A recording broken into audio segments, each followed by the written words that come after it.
Charlottesville police chief just dropped unbelievable bombshell that destroys left's narrative. While MSM has spent the last 4 days trying to spin a narrative that only the alt-right was to blame for the fiasco in Charlottesville that left 1 dead and many injured, they seem to be slipping on the long trail of facts and truth that is finally coming out. Even officials, that at one time appeared quite happy to let people believe the twisted reports that were coming out left and right, are now setting the record straight. No one is disputing that there was violence that was beyond necessary or acceptable from both sides, and it is refreshing to see that many are finally willing to admit that the right had the permit and the left started the violence. According to Daily Wire. On Monday, Charlottesville Police Chief Al Thomas held a press conference at which he addressed the incidents that occurred over the weekend during the alt-right protest. Thomas noted that around 10 o'clock, the Unite the Right attendees began arriving and entering Emancipation Park. We had a plan to bring them in at the rear of the park. They had agreed to cooperate with the plan. Unfortunately, they did not follow the plan.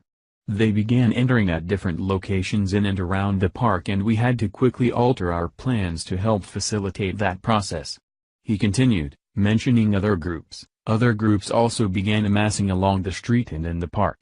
Gradually, the crowd sizes increased along with aggressiveness and hostility of attendees toward one another. Shortly before 11 a.m., individuals in the crowd began throwing objects and spraying chemical agents into the crowd. The city and county then made a declaration of local emergency. The crowd size became increasingly violent, with mutually engaged combatants, with one-on-one attacks following. When a reporter asked, "Do you believe that one side was more responsible than the other for instigating the violence?" Thomas replied, "This was an alt-right rally." The reporter pressed further, "Do you believe that they're the ones who instigated the fighting?" Thomas answered, "We did have mutually combating individuals in the crowd." It seems utterly ridiculous to have to say this, but the alt-right weren't the only violent individuals at the Saturday rally. However, suggestions to the contrary have been harshly condemned. As the Daily Wire's James Barrett reported, when New York Times reporter, Cheryl Gay Stolberg, tweeted that the hard left seemed as hate-filled as alt-right.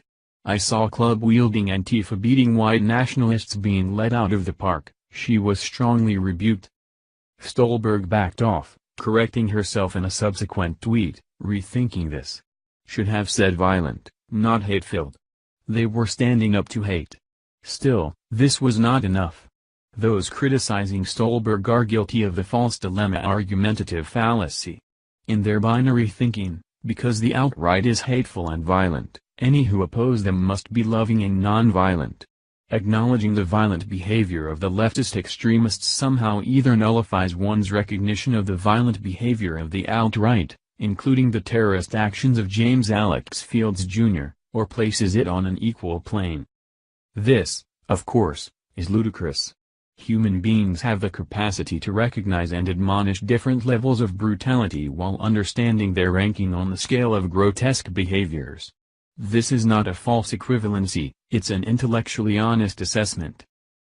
What happened in Charlottesville should never have occurred, and it only succeeded in setting off a chain reaction nationwide for Antifa punks and BLM radicals to start destroying historical artifacts on a mass scale. There has to be a something big done to these entitled brats and misinformed ingrates before the entire country is set aflame.